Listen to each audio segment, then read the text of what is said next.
Okay, just a moment.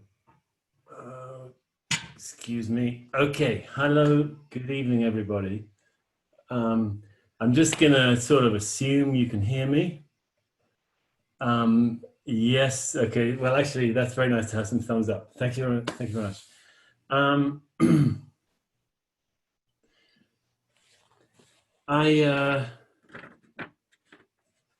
think I want to just say that, you know, the flame of inner energy on board Henry right now is guttering a little low. So I'll just, you know, offer what I can tonight in the spirit of that, and we'll see how it goes. With full acknowledgement that, you know, this may be, well, I don't know how this will be. We'll see. I have a few points I want to make, that's for sure, and we'll see how potently or not I can convey them. First thing I want to do is just go back over a couple of things that came up during the retreat that either didn't exactly get addressed by me during Q&A, or I just felt sort of lingering a little bit, like something I should address. And so those of you who weren't on the retreat, you know, don't worry, I'll be explaining what this is about. It's just some general points that came up and that I think we can all learn from. One was a question about, do we have to transform karma? Like, if we're going to sort of get anywhere in practice, is it a matter of transforming karma? And there was a point related to that, is do we have to do that by maintaining ever deeper, clearer, mindful awareness 24/7? And there may well be some schools, and I believe there are, that see it that way, or something like that. And they, you know, I can't speak to their wisdom, except that I respect it deeply, and I'm sure they have a very good point, so to speak. The Zen view is a little different, however. If I could put it like this, that in the Zen view, there's actually nothing that, in a sense, nothing needs to be different. It's already here. I was about to say it's already done. Now, there's a caveat to that, which I'm going to get to shortly, but it's already done. Our only part is to realize that. So if you look at it from that point of view, the idea of transforming karma doesn't make sense. It's already done. It's just a matter of realizing that. We're so accustomed to this dualistic view, dualistic in many ways. Obviously, the basic one is that I'm in here and everything else is what's out there, and that's not me. That's the fundamental dualism, duality that we have conditioned ourselves in, and there's been a lot of help in that process from the culture, society, and so on that we live in. And along with that comes this sense that, you know, whatever may happen in something like a spiritual practice is some kind of journey from A to B, from being as I am now to being in some other way that I want to reach, and that I need to go on a journey. And, you know, there are many stories in spirituality that sort of frame the process as a journey. And of course, there's a lot of wisdom in that. But the radical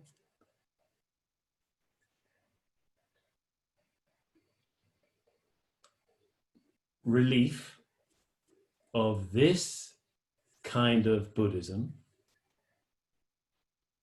is that it isn't really a journey, not quite like that. It's rather a letting go of whatever obscures an infinite, intimate peace, well-being, creativity, energy, loving, dynamic, that is all embracing, all pervasive, all inclusive, and it's right here, and it's you. It's what you are. And our journey isn't really a journey because it's already here. And in fact, the Zen tradition is full of little comments. Before a step is taken, the destination is reached. Before the tongue is even moved, the speech is finished. Lots of comments along these kinds of lines in the Zen tradition. Trying, it's a gate, but it's a gateless gate. It's a gate, but it's no gate. It's a barrier, but it's no barrier. Lots of little hints, prods, pokes, goads along of this kind of nature, peppered throughout the Zen tradition.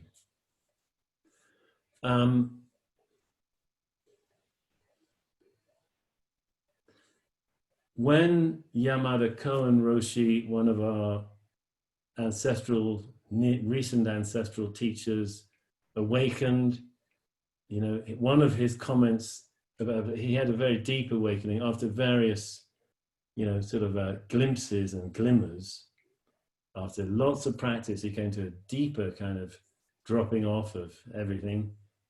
And he said afterwards, in a little poem, all my karmic sins were extinguished as if in a bolt of lightning. They all disappeared, or whatever the karmic weight might have been. It's suddenly clear that in another sense, it was never really there. This is, beautifully expressed in, again, deep in Zen tradition. There's the story of the Sixth Ancestor. I talked a little bit about him during the retreat, who said, there's this famous story where the master of the monastery, Hongren, who was the fifth ancestor, wanted to find a successor and invited all the monks to come and present their understanding, their realization, their awakening to him. And actually, everybody was expecting this particular head monk to be the one who would do it first. And he lost his nerve. Every time he was about to knock on the master's door, he turned away, backed off. He couldn't quite dare do it. And eventually, the story is that there was part of the monastery that was being redecorated, and a wall was about to have a new coat of paint. And rather than speaking directly to the master, this head monk wrote his poem, a little poem, on the wall. He painted it up on the wall. And it was along the lines of, the body is the stand, the mind is the mirror on the stand, polish it diligently, and keep it clean of all dust. So there's the body, there's the mind is a mirror, the body is the stand of the mirror. Keep polishing that mirror. That's what practice is about, polishing the mirror to keep it clean of dust. And Wei Neng, the sixth ancestor, heard this poem. He couldn't read or write. Somebody told him what it said. And he, already being very, what's the word, precociously kind of youngster, awakened youngster, you know. But he was illiterate though, and he said, no, not right, and had his friend adjust the characters that had been written, and that's in one version. In another version, he just the friend wrote a separate poem next to the head monk's one that said, you know, originally there's no stand, there's no body, there's no stand, and there is no mirror. Where could dust settle? There isn't a mirror to be polishing. That's exactly this. All my karmic sins were extinguished in a bolt of lightning, clearly seeing they were never really there. That's this strange Zen way. So please don't think it's a matter of karma, whether you sort of get to taste some of this freedom this practice promises. No, it's not. It's not. It's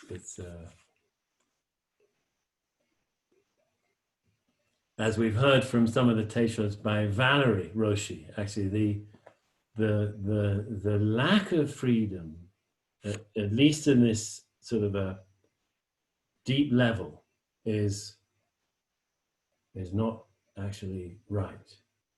It's not quite right. Now, I'm going to be addressing this too shortly, but because there's another point to be made about it. Now, the other thing that I wanted to say is that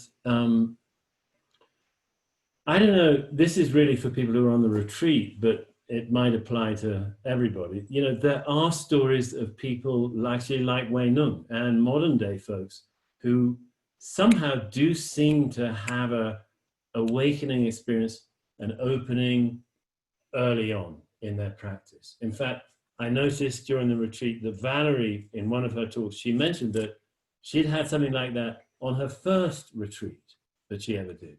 Now, I really want to, and I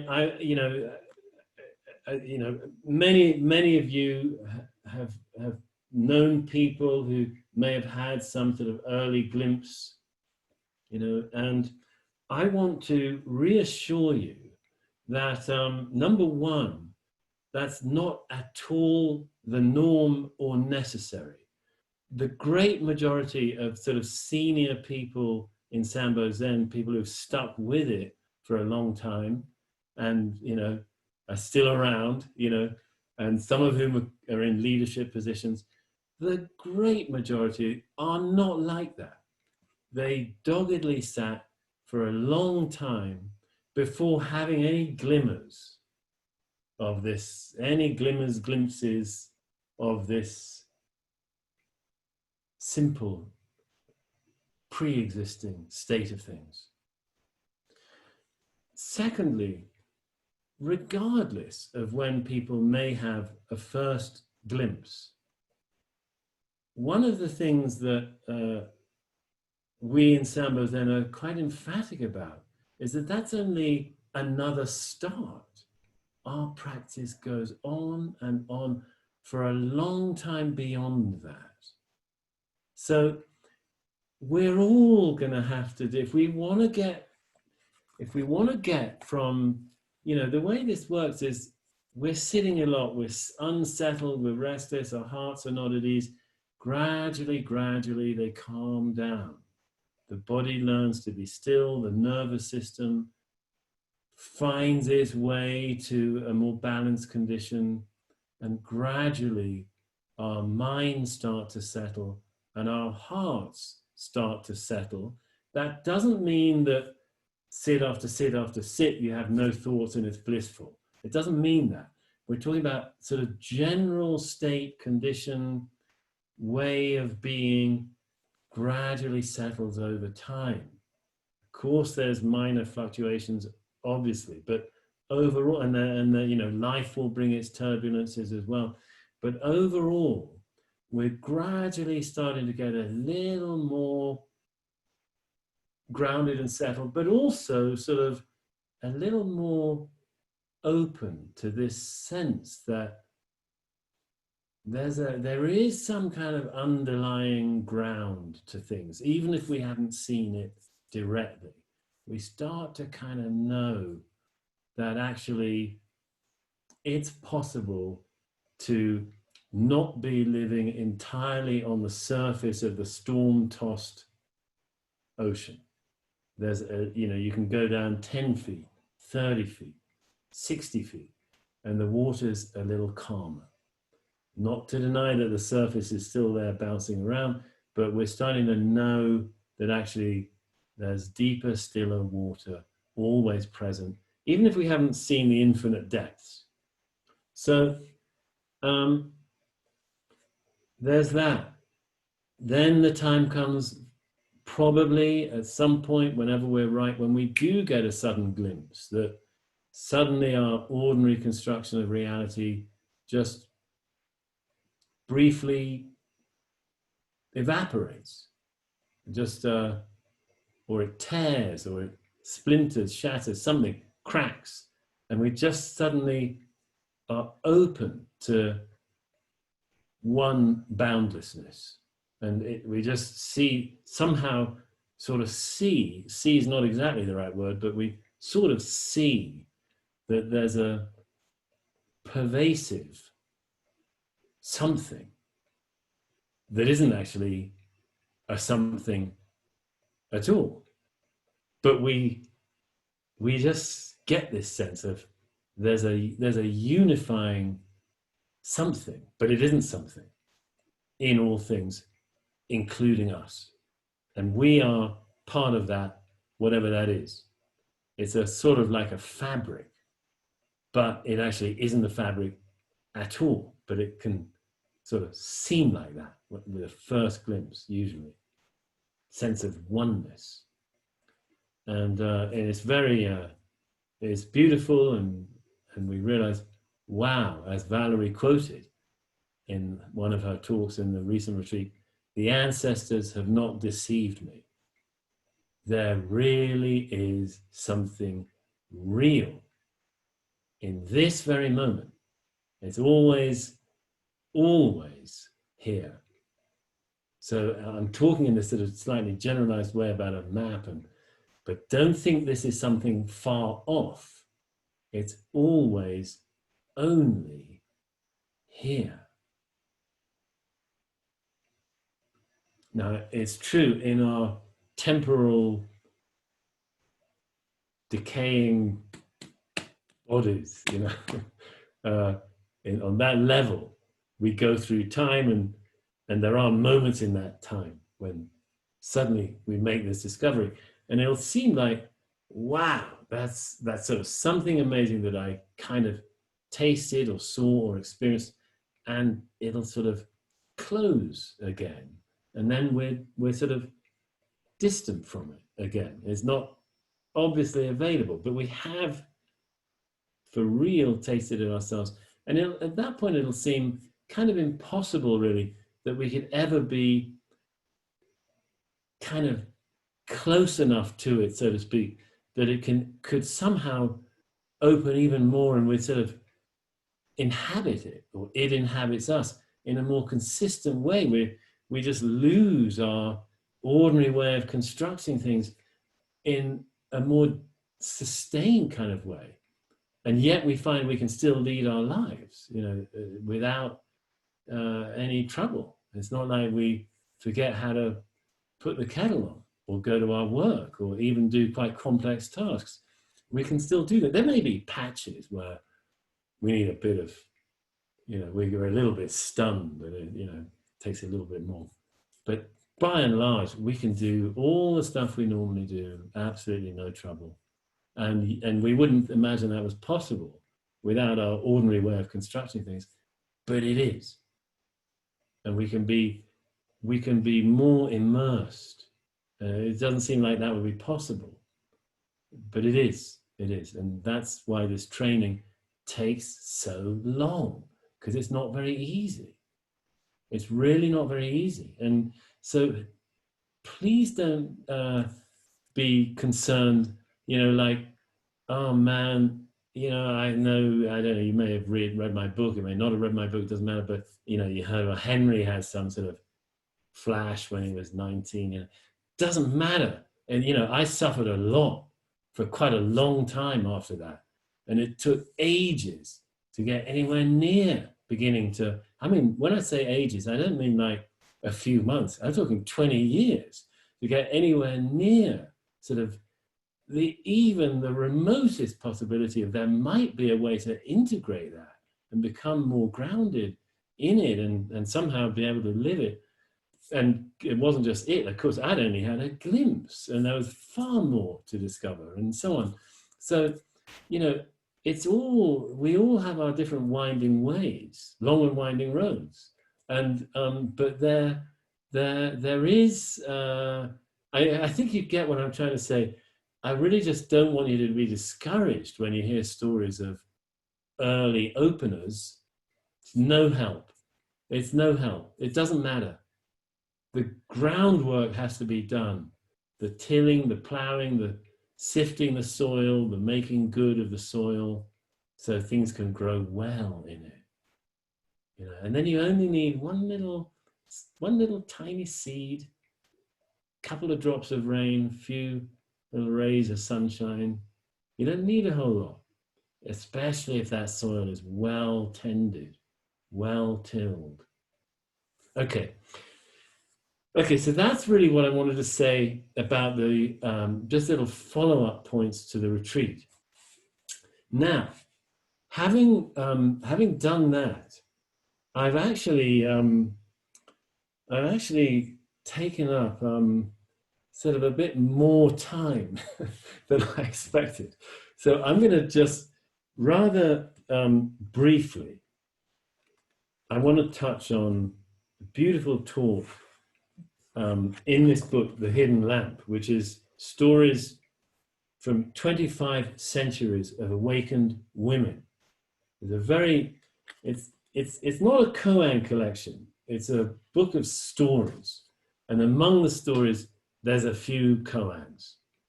So we're not going to treat it as if it were a koan collection. It's just not.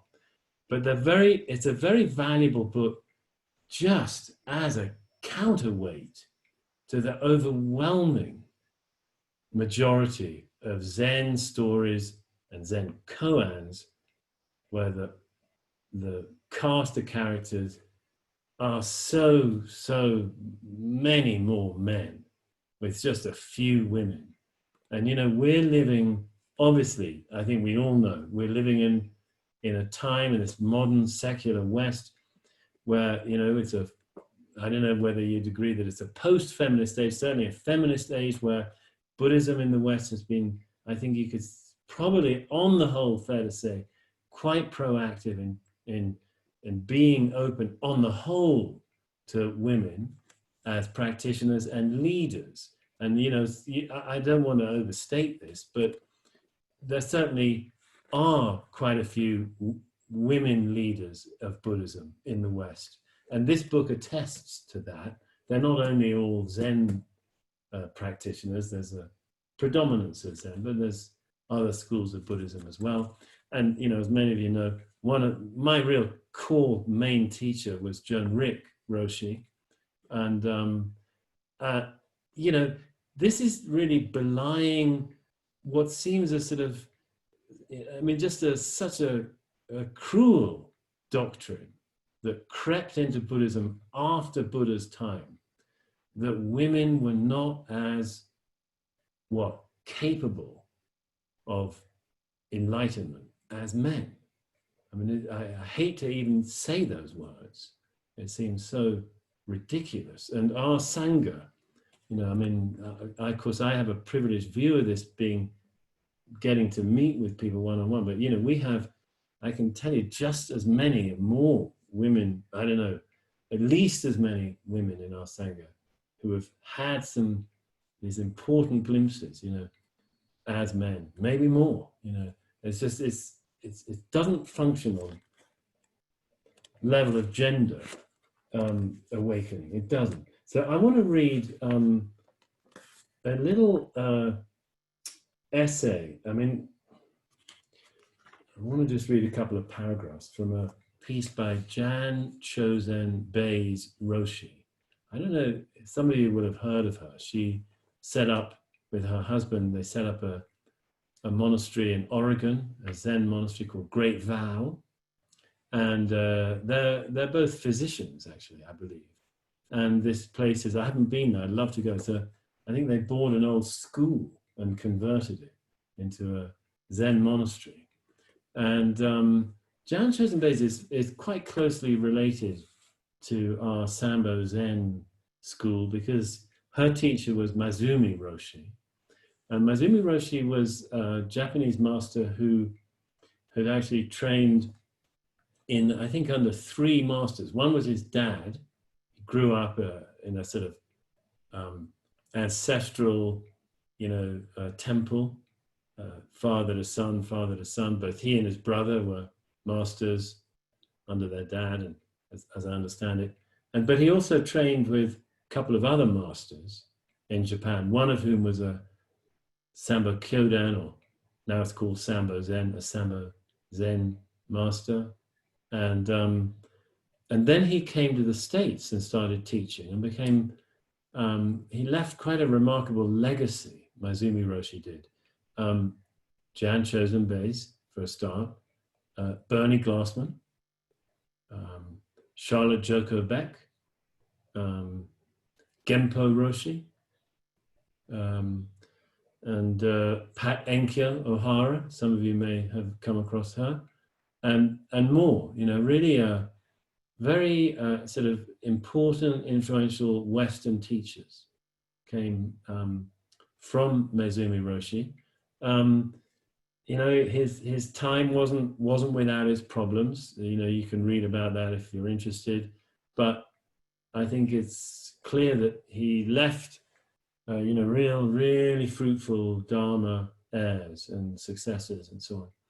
So Jan Chozen Bays is one of them. And you know what? I'm realizing that basically I don't want to keep you forever. I think I'm going to have to get into this next time, because it's just going to take more time than I think there is right now to really get into it the way I want to do. So instead of going into what Jan Chozen Bays has to say right now, I'm just going to tell you one little side thing, that in Great Vow Monastery, as I said, I've never been there, but I've heard that they have what they call something like a Jizo garden. Jizo is this bodhisattva figure in Japanese Buddhism who is really associated with and helpful for kids who've died and mums who've lost children. Jizo is sort of like the patron saint of, babies who die and young children who die, and of their mothers who grieve. And so, I think through her work as a physician and in hospital, Jan Chozen Bays found a very, saw a lot of suffering of this nature and felt inspired to create a garden of Jesus. And they're often these little tiny figures, or they can be larger, that look kind of, you can't really tell if they're child or adult, and if they're male or female, and people can come and, put their own little Jizo there if they need to, or make an offering to a Jizo there.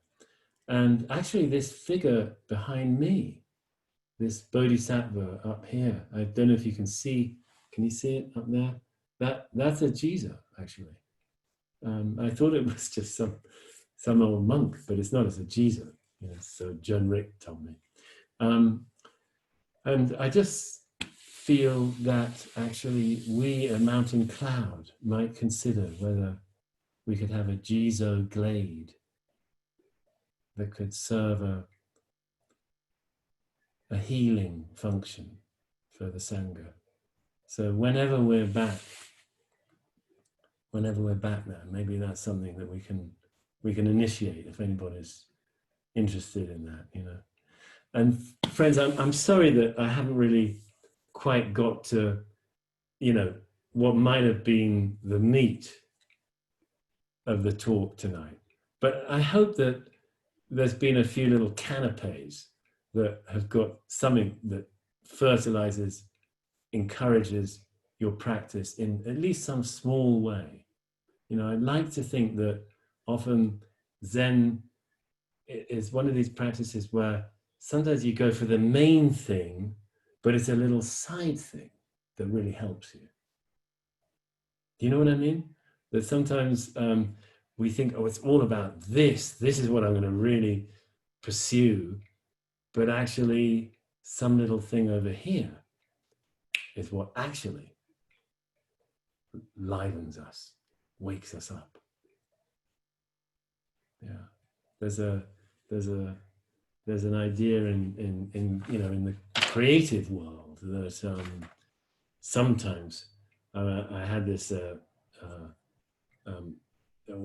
employer, actually, a guy I worked for when I was at a poet in residence at the Wordsworth Trust in the UK, who said, that people are often best at their second best thing. He was talking about writers, like if you think of, say, Coleridge, the poet Coleridge, he really threw a lot of his energy into being a journalist. I don't know how much any of you are familiar with Coleridge, but he's a pretty big poet in the English tradition. And he wrote something like 6,000 long pieces of journalism in his life. That's what he really threw his energy at. And on the side, he wrote some poems. And those who reads his journalism? It's the poems that live on, not what he was really trying to work at. So maybe it can be a little bit like this, little sprinklings in the margins are the things that actually end up waking us up. Okay, well, thank you very much for listening. And we'll, now, before you go, please don't go quite yet. I've got an important announcement to make. Next week, this time next week, very, very happy actually to say that we'll have a talk from one of our 3 senior students. We have 3 senior students at Mountain Club, meaning that they basically have completed a first run through our long koan course. And this is Maura Noon. She's going to give a talk next Thursday, all being well. And the talk will be on the koan mu. So, I hope you'll spread the word and definitely come. This is very, very, very auspicious and wholesome thing for our Sangha. Okay. Thank you. Thank you, everybody.